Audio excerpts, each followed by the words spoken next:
We completed an 8-hour workshop when he picked up the phone himself personally and called an unknown Louis dancer to congratulate him for downloading the 10 billion song on iTunes. Know your product inside out. Know your competitors inside out. Because if you do, you have an advantage. You have freedom of mind. Good afternoon, good evening, or good morning, depending where you are in the world. This is Michael Berardi. This is On Air Mentorship. And every Friday, as long as we have questions coming in, we are answering questions. We're giving answers to your questions so we can help freelancers, entrepreneurs, and anyone else who would like to move forward in business and hopefully also in life. We're very, very excited today. I'm waiting for each and every one of you to join in. We're broadcasting live on Facebook, LinkedIn, and YouTube. So feel free to share the episode so we can get more people on our call. This is a 30-minute call where we get live questions, and you feel free to send your questions in the meantime. And if you want to appear live, Sophia will let you know how to do it. If you don't want to appear live, just send in your question and we'll be more than happy to answer it. Just before we get our guest on to ask his question, let me ask you if you know Clubhouse, the new application Clubhouse, as you can see it here. Here it is. I'm very intrigued by Clubhouse. It's a new app that has been taking all Apple holders, iPhone holders by storm. It's going to be released for everyone else as well in May. And its biggest success, according to my opinion, is that people join rooms with different titles, different subjects, and they discuss subjects. And there is something quite unique. First of all, that has nothing to do with text. It's all voice. And all the experts were telling us that voice is the future. I remember Gary Vaynerchuk talking about voice. And the other thing is something that has to do with mentorship. When people ask me how come this speech of yours or seminar went extremely well, it's because I tapped into a lot of minds. I asked a lot of friends, people I admire, and I asked them how they would have given the speech, how they would have started the speech, what ideas would they have shared. And I tap into various minds, ask a lot of questions, and then I accumulate all the answers together. I structure it. I also talk with our business development manager, Sophia, and then I take the final decision on how to make a speech worthwhile. Well, with Clubhouse, I can create a room and perhaps ask the question if I'm addressing an insurance company.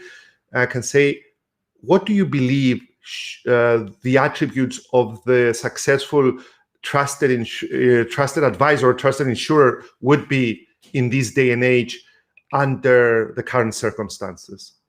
And then we can have a discussion with everyone that joins the room and get ideas.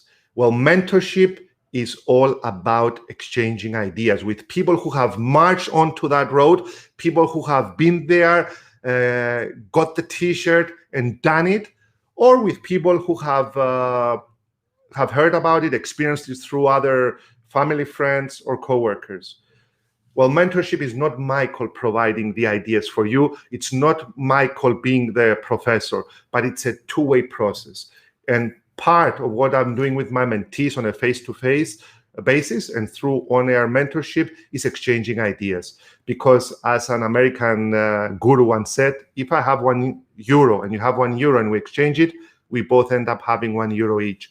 But if I have one idea and you have one idea and we exchange it, we both end up having 2 ideas each. And this is what it's all about, having 2 ideas each. So with this in mind, and knowing that we have another 20 minutes left, I will ask our business development manager, Sophia, to tell us who's on the line. And let me welcome Savia. Hello all, excellent. So glad you're talking about Clubhouse today. Can't wait to get on Android version. Saviamu, if I'm not mistaken, on Android version is coming in early May. That's what I heard. Excellent. So So, Sophia, can we get on the call, and then we are going to look at the comments from our audience. Pambos, how are you Hello, doing? Kalimera. Kalimera. I'm Good doing morning. fine. How are you? Good. We're doing very, very well. Pambos, just mention who you are, name, surname, what do you do, and then feel free to ask any question you have, or more than one. Okay, I will ask you too. Now, first of all, my name is Bambos. I'm come from Cyprus, Limassol, Cyprus, born and raised, and I am a marketeer academically. The small time that I went to school, until I realized I was a businessman, and that is my other hat that I'm wearing. Yeah, I'm a sommelier by profession in the industry, a vocational trainer, and lately I became an entertainer, presenting Cyprus wine on Airbnb live sessions, online experiences. Oh, amazing. Now, I have two questions for you, Michael. One is concerning the coaching of customers, and the other one has to do with my live presentations on Airbnb. Okay, let's Which one start. do you want first? Let's start with the first one about coaching about customers, and then we go about Airbnb experiences. And I will also mention what Airbnb experiences is for anyone who doesn't know in a little while. But let's go with the first one. Okay. I'm trying to put this in a way that it doesn't sound very negative. It has to do about charging, about asking prices for offering services. Okay. Yeah, and how do you deal when you see that you know that the price is correct, but you see the reaction of the guy? Oh my God, are you serious? You know, I wasn't expecting it. This kind of reaction. Excellent. So if I understood it well, your customer or your prospect thinks that the price is too high, and you get a negative reaction. If not from their wording, you can see it in their body language, correct? Okay. I wasn't expecting it. I wasn't expecting it. Very good. What I always say to my mentees, and I love this question, I got it many a times, I think this is the most often asked question, is that never answer exactly the question they ask you, or the best answer to a question is always a question. Never answer exactly, this is my price. What I do, and what I suggest you should do as well, Pambos, maybe you're doing it, but I have to mention it for everyone else listening, is that do not merely drop a price in your proposal.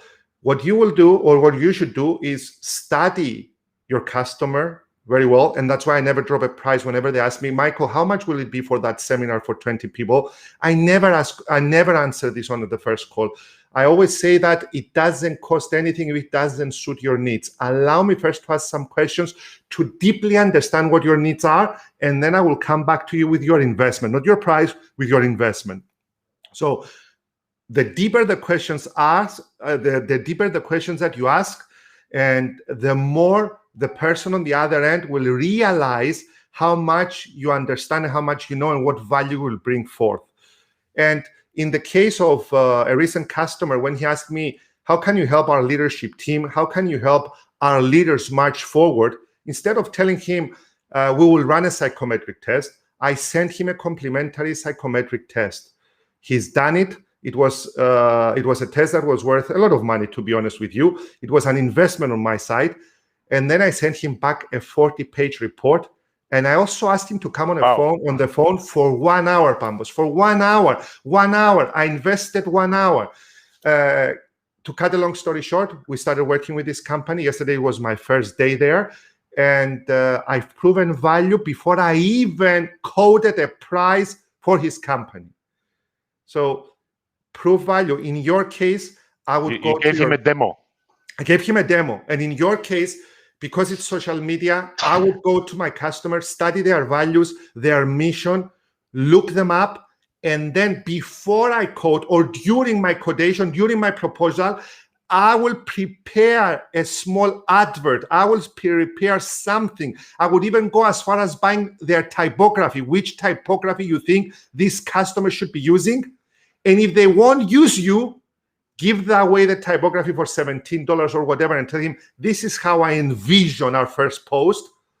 And this is the typography I want to use, because if you use this typography, it's similar to New York Times, which means you are more credible than somebody else. So, and if they tell you, Bambos, thank you very much, we cannot afford it, at the end, give them the typography for free, give them the advertisement for free, and tell them you can use it if you like. So That's Bambos, nice. always do not talk about money, do not talk about the price, but try to prove value, either with your questions or inside your proposal by building a case for yourself before you release the price. Thank you. My pleasure. My pleasure. Now, let me give you the other one. Now, about the presentations and your live speaking techniques and all that. How do you prepare for a presentation when there's no way for you to find out which level of understanding of your subject do your audience have? I mean, you can very easily say that I will give them a poll and I will ask them. But what do you do when you get 6, 7 different levels of understanding of your subject? Okay, you answered it. First of all, probably you're talking about Airbnb experiences where you teach about Comandaria. Yes, and I get tourists, I get professionals. You never know what do they want to hear. Excellent. First of all, a poll is the answer. Yes, you can run a poll and understand where the level is, but you have to be willing and able also to transform your presentation. Let's say all of them are connoisseurs, for example. You have to be willing and able to transform, because if you're not changing your presentation, why ask? But if in case you ask just before you go live or whilst you're live, and you get some people who are connoisseurs and some people who are not so blend, not so well versed, the best thing to do is not to change your presentation, but use this approach that we always do, at least expert presenters. Well, that's what I learned in Ireland. What do you do when I went to the Irish Management Institute to be trained as a presenter? And the approach is the following.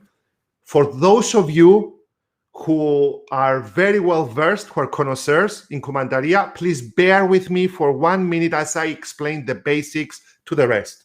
So you explain.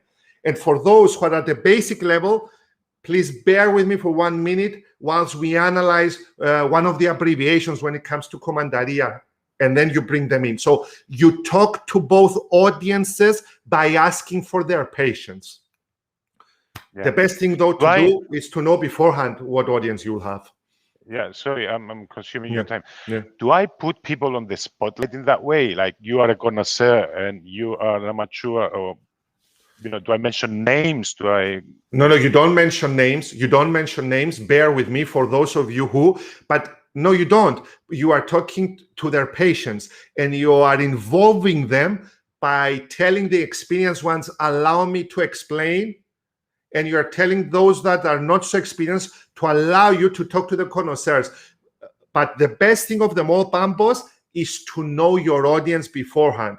So if Airbnb provides a poll beforehand, it will help you tremendously if they haven't already done that. Okay. In the case of entertainment, it's not possible. In the case of professional vocational training, it's a different story. Yeah. Or maybe that's a reason to introduce another course on Airbnb, Comandaria for experienced people and Comandaria for the connoisseurs and Comandaria for the beginners. Just maybe with a slight twist. Thank you very much for your questions. I see that we have a lot of questions coming up. So thank you, Bambos. It's always a pleasure to speak to you. And thank you for coming on the show. Sophia, I've seen that we have some questions coming up. One of the questions, even Richard Pettinger, the head of UCL Business School, has given an answer, but I haven't seen it. I just saw answering. There was a great question by a gentleman who asked about something about leadership and management. Can you read it aloud, Sophia, please? So, hi, this is from George. He says, hi, everyone. How do you find inspiration and motivation when leadership in your organization acts like it's on last century? George, that's a great question. Sophia, any tips? Because you work in huge organizations and you're giving me tips. So I said we need to discuss things. What's your tip? Well, when it comes to bringing change in an organization, I think it has to come little by little. So by getting closer to these decision makers and offering them help either with technology or with new ideas that you have, you slowly accommodate them to be open to new ideas. That's what I did. Very good. And to add to what Sophia is saying, I will tell you what my dad told me, my late father told me. He said, Michael, whenever you meet someone, open up your mobile and input information about the person. Did you like them? Did you not like them? What did you like about them? And always refer to it. And I'll tell you something. Your management might not be giving you inspiration or motivation or the incentive to work hard, but I'm your customer who comes to that company. And if I see you demotivated or uninspired, and then you come to Michael Virati and ask to work with me, I'm not going to understand how was your situation at the time. I will always know how you treated me at the time. So find motivation and inspiration in serving your customers, because that's your goodwill going forward. That's where you find it. And also make a plan to move out from that organization. If you cannot do what Sophia is saying, have patience to make that change, or have patience until they make the change. Thessaloniki is sending their warm regards to all. Roxani Konomou. Roxani, Yes. It's lovely to see you again, and happy to have you on our webinar on the 9th of February, which we're going to discuss in a little while. Who else, Sophia? Michael Michailidis. I would like to first show Richard's response. I think it's a response and a question. I would like to add to this and ask, what do you think are the most important factors in developing leadership for the present and foreseeable future? So Richard is asking us the important factors in developing leadership for the present. Richard, we will share this reply with Sophia, and we would like to have also your opinion, because you're developing the young leaders of the future. But what I see, and then I'll let Sophia speak, what I see is empathy. I believe today's leaders should have empathy and patience and understanding, because things have changed tremendously. From working behind a desk, we're working in a hybrid mode. We're working from home. I was talking to Sophia earlier today, and she was holding her 2-year-old son who was sick with fever at home. And then she called her husband to come in order to be able to come up and run this show. So I stopped the meeting. I said, let's do it on Saturday. It doesn't matter, even if it was scheduled. You need to show empathy. You need to show understanding. You need to walk in your people's shoes. And for me, it will be empathy and patience. Sophia, what else? I think one of the learnings I had from our interview with Sonu last Monday is that if you lead your organization according to your core values, and it doesn't need to be complicated, then people start to develop according to them. For example, if I take you, Michael, your biggest value is to be prompt. When we met, I knew that, and this is something I tried also to embrace, to be prompt, to reply to everyone immediately, and it helps me to develop within the organization as well by following the values. Thank you very much. And you can show Maria Spanu's reply. I love her reply, and she has summed it up excellently. It's agility and curiosity. Agility and curiosity. Maria's the same lady. Maria says, no, another reply. It says agility and curiosity. You need to be agile to accommodate those in front of you, correct? And a bit further up, it says agility and curiosity. Agility to be flexible for everything that Sophia and myself have mentioned, and curiosity because the world is changing. And if you're not curious, I think it was Einstein who said it's not about education, it's about having kids who are curious. So not only mathematics, but read them books and read them fairy tales and let their curiosity run wild and don't kill their dreams. So thank you very much, Maria. Dimitris Katopodis, the head of Leroy Merlin here in Cyprus, says, good afternoon, Michael Mo. Good afternoon, Dimitris. It's great to have you here. Top of the morning to you, Michael, from Hania. Anastasios, great to have Hania here present. Sophia, are we running on time? Michael Michailidis, Kalimera, happy Friday.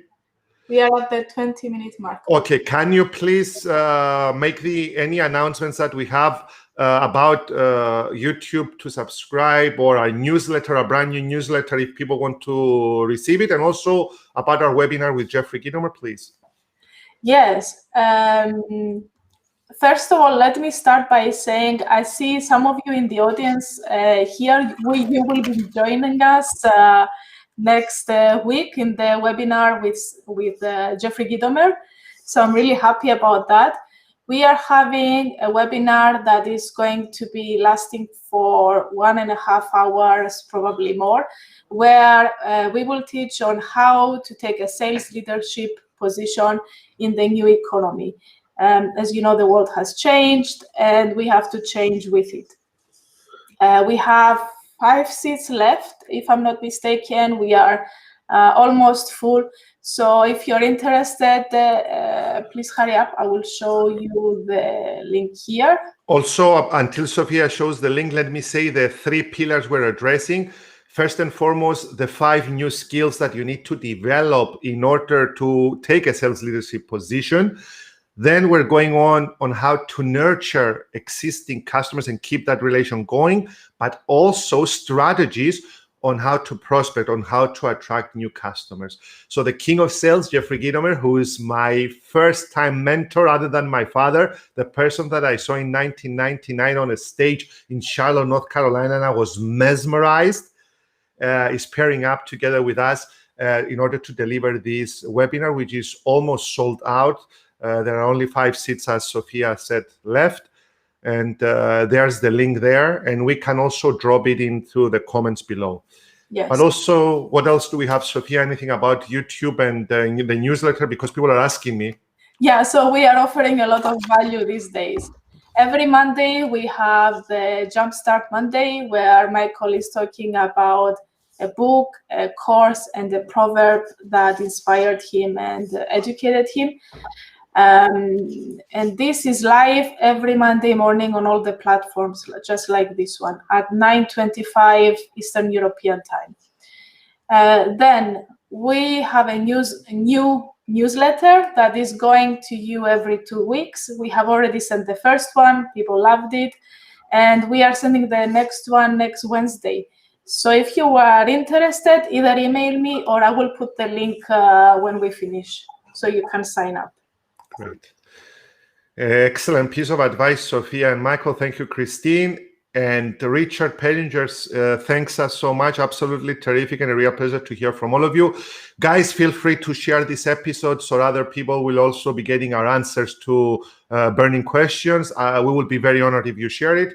And last but not least, if you would like to subscribe to our YouTube channel, we will drop a link here. Here it is. To subscribe. We have videos that we're releasing almost on a weekly basis, and you will be first to be notified and also know about all these talk shows that are going live. Because Sophia, correct me if I'm wrong, through YouTube they get an indication they get a notification that we're going live, correct?